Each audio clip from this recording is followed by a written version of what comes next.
Hello everybody, Brandon Schneider here again with Life with Side Effects. I am here to talk about my run-in with Vimpat, the medicine that I'm sure a lot of you are familiar with. It's the one that's helped me personally keep a lot of my seizures at bay. And then what I'm going to do is share how I was able to actually sort of beat the system a little bit. Of course, you can't beat the system forever. But what I'm going to share is how I was able to get my Vimpat prescription reduced from $1,500 to $0, at least for a 6-month supply. So before I move on, I guess I'll address the elephant in the room. As you can see behind me, the mess that's just surrounding my background. This is just my bedroom. I am very much in the infancy of my YouTube channel and my YouTube presence, my video content creation. I'm going to walk you guys through the process of what it's like when your health insurance plan changes and when you have a really expensive medication, and sort of how to, I don't want to say beat the system. You can't beat Big Brother, but at least how to put up a fight. So I'm going to walk you guys through what happened and how I dealt with it, and then hopefully some key takeaways and how you can use that going forward. Alright guys, so I just realized all the noise that mic was making. I just had it taped to my shirt, so I just taped it somewhere else. Sorry about that. But anyway, so the way that this all began was I went to the pharmacy to buy my month's supply of Vimpat, expecting it just to be $50 as it was the year before. But it turns out that the plan I had, which covered the co-payment, was cut because I guess the people behind the health insurance industry weren't making enough money. And so the way this works was my previous plan was covering co-payment. So when I would go to the pharmacy, they would offer an 80% coverage of the co-payment.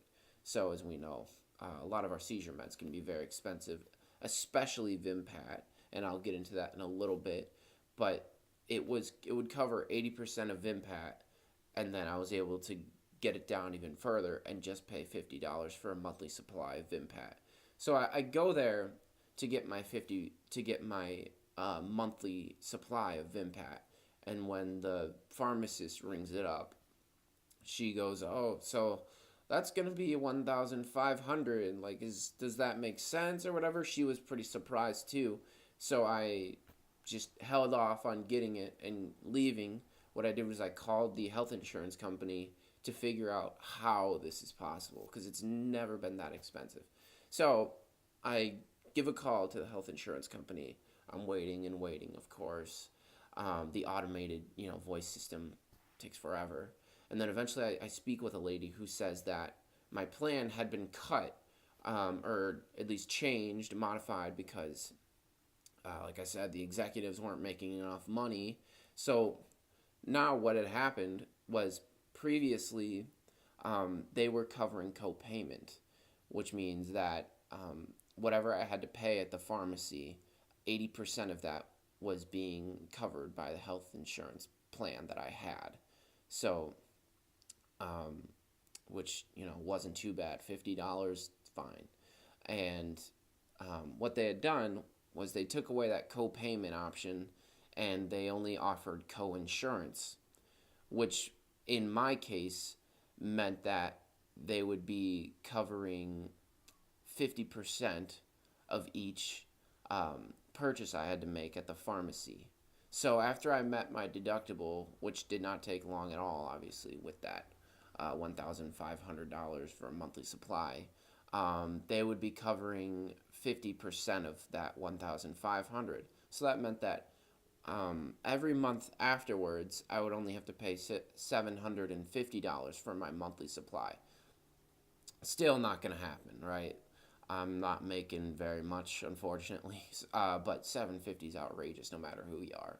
So what I did that day was I just bought a week's supply, which ended up costing about $500, and by then I already met my deductible, which was about $700 and something, and which was all right.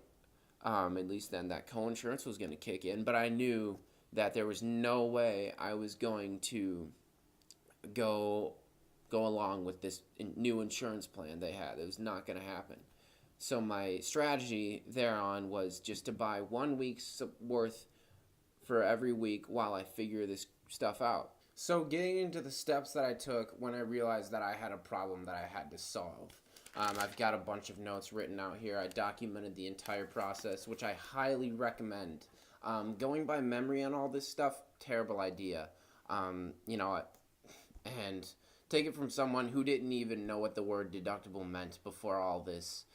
So I was writing everything down. So that way, when I got on the phone with someone else next, I didn't forget anything and I could, cross-reference what's going on.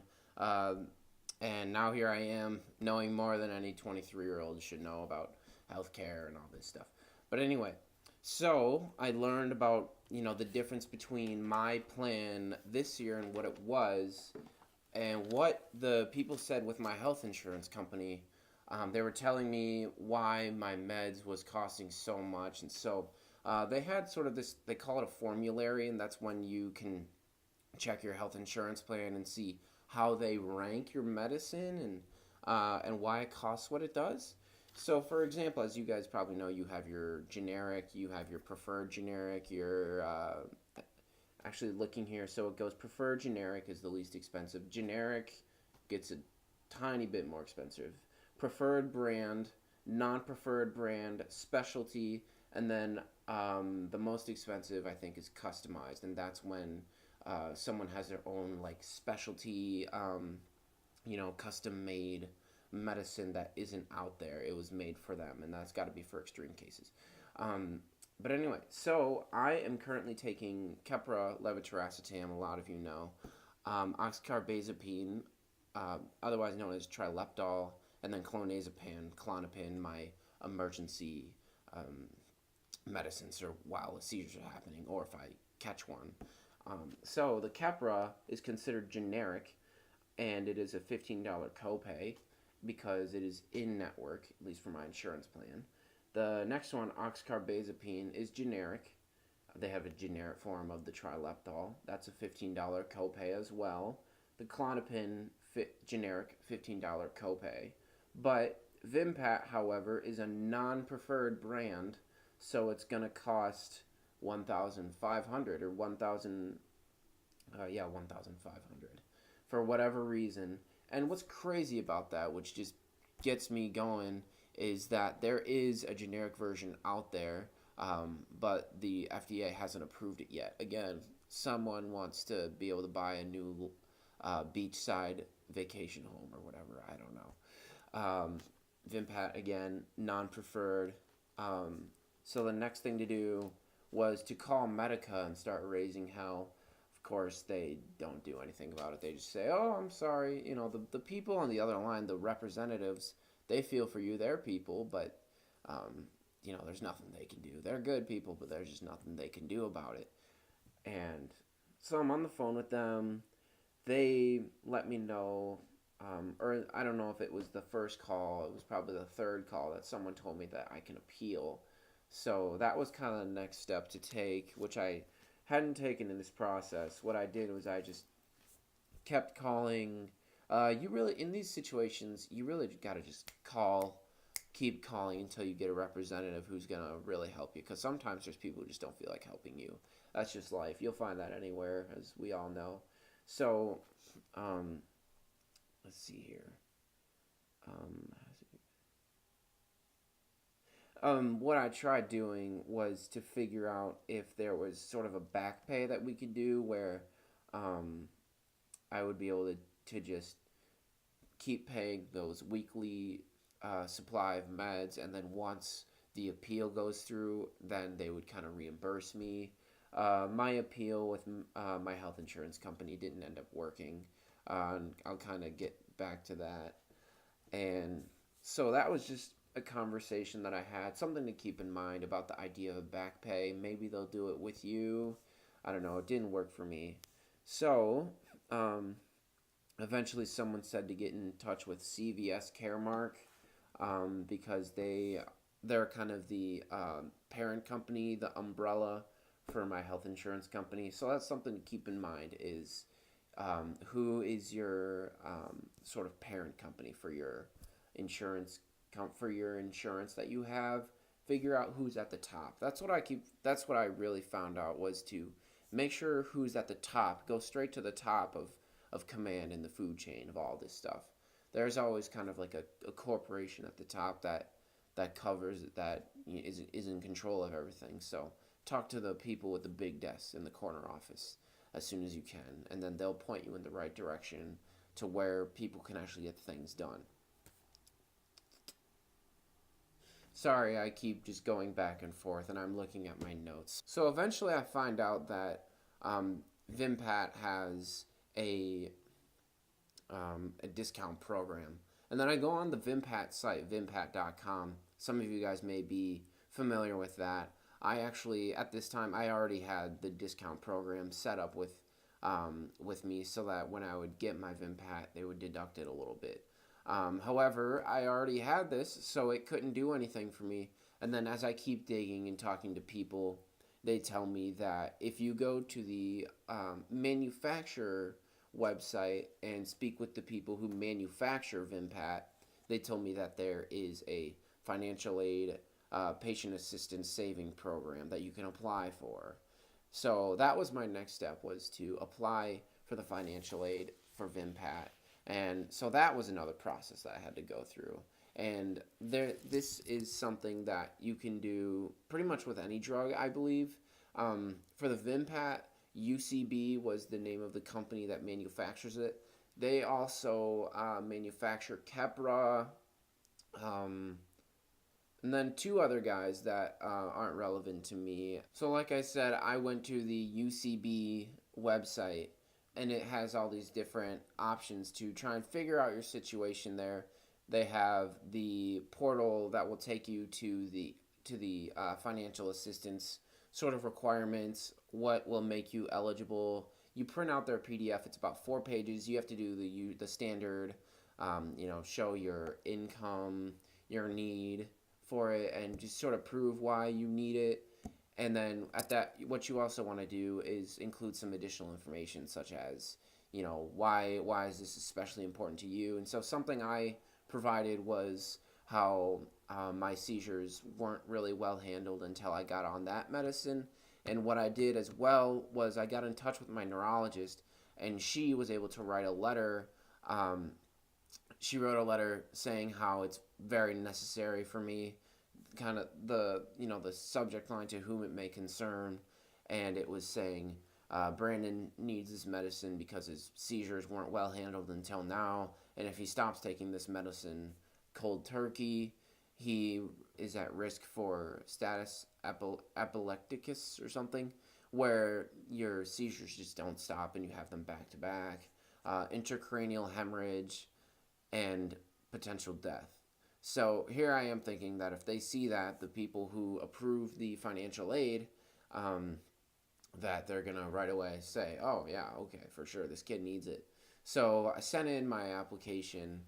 They disapproved it, and to my surprise. However, there was an option to do a rebuttal where you send in another one, basically telling them, no, you're wrong, I need this.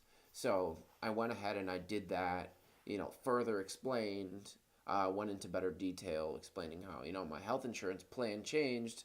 Like I said, I can't afford this. And then I sent that letter again from my doctor just to kind of reinforce, at this point I'm pretty pissed off.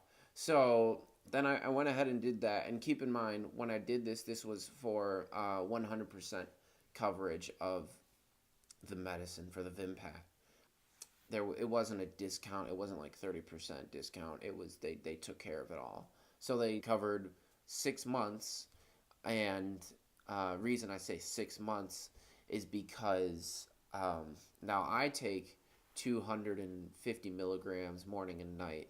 Now they max out at a certain point. I recently got the 6 months, like I said, and it was only 420 tablets. And they were 100 milligram tablets, which was a dumb move on my part, and I'll tell you in a second. So it was 420 tablets of 100 milligram tablets, okay? That was dumb because there was only they maxed out at 420 tablets. So if I'm taking 2.5 pills every day, 200 milligram tablets, and then breaking 1.5, I'm going to run out of 420 pretty quick. The pharma company sent me UCB, like I said. So what I decided to do from now on is I am doing 200 milligram tablets. For some odd reason, the way that these companies measure how much medicine they're going to give you is based on the individual tablets, which makes no sense. But you got to play the game anyway. So now I am getting these bigger tablets, and now I am taking 300. I'm taking 300 in the morning and 200 at night, so I can extend the life of this 6 month supply that I have. I'll take my 200 milligram tablet in the morning with a 100 milligram tablet, and then in the evening I'll either take a 200 milligram tablet or two of the 100 milligram tablets. I hope that makes sense. I know I can kind of get confusing when I'm throwing all these numbers around. But that my big piece of advice there is, if you can, try to get a tablet that has the most milligrams in it versus the individual tablets that only have, say, 100 or less. Because when it comes to the amount that these companies are willing to give to you for free or at a discount, they go by tablets. It doesn't matter if a tablet is this big or if a tablet is this big. They will only give you a certain amount. I don't know. It's dumb, but I just want to make sure you guys keep that in mind for the future. So if you're trying to get Vimpat, because it's so expensive, and you need to do the patient assistance program and apply for financial aid, then I really hope that you keep in mind that that they max out a certain amount of tablets, and the same goes for really any other scenario. Which brings me to another instance and a point that I'd really like to illustrate to you guys. The biggest thing I can say is, when you run into a problem like this, call everyone, okay? Meaning the doctor, the pharmacist. I'm friends with my pharmacist now. They know me on a first name basis. They know my condition, my situation. They know all of it. Be friendly with them. Be friendly with everybody, because then they'll want to help you. I'm sure you guys may know this at this point, but getting pissed off at people and entitled is not going to help, because that's not their job. Is not to get yelled at. I mean, it is, but really, if you want to get results, don't yell at them. But like I was saying, call everybody. I called, political figures. Eventually, what I did was I Googled all these different, resources. I Googled financial aid programs for people with epilepsy, with pre-existing conditions. Just Google all over the place, because there's people out there and organizations out there whose job it is to hook people up with pre-existing conditions, epilepsy as well, hook them up with financial aid for medicine and care treatments, etc. And so eventually what I did was I just called the big one, Epilepsy Foundation. They didn't have anything for me. So they got me in touch with, well, number one, they didn't even have the funding, because the funding is running low nowadays. So what these people did was they got me in touch with the Epilepsy Foundation representative here in Iowa. So I believe every state has an Epilepsy Foundation representative. And she and I started coordinating. She really appreciated how I had all this stuff going on, and how I was on top of this. And she got in touch with all these different legislators, the representative with UCB. She was getting in touch with the representative with my health insurance company, telling them, this is not good. There's this guy who can't afford this medicine, and he's on the brink of not being able to take it anymore, and potential death, whatnot. So, like I said, call everyone. This lady who works with the Epilepsy Foundation, the representative for Iowa, we're on a first name basis now. We coordinate and correspond. She's helping me make sure I would not have won this battle if it weren't for her, because she got in touch with all these people. And the big thing she did is, because these people are connected, right? What she did was she was able to get her hands on two free month vouchers and another thing I can't remember exactly, but most importantly, these free month vouchers. So that was when, because I bought a week's worth, and then once I was out of that week, she had by that time got her hands on a free month voucher for Vimpat for me. And so I went to the pharmacy and we just activated them. And this is where I was introduced to the rule where if you have a free month voucher, they max out at 60 tablets. And at this time, I was taking 100 milligram tablets, and I didn't know this. So, first time around when I got the free month voucher, I only got 12 days worth because they maxed out at 60 tablets. Since I was taking 5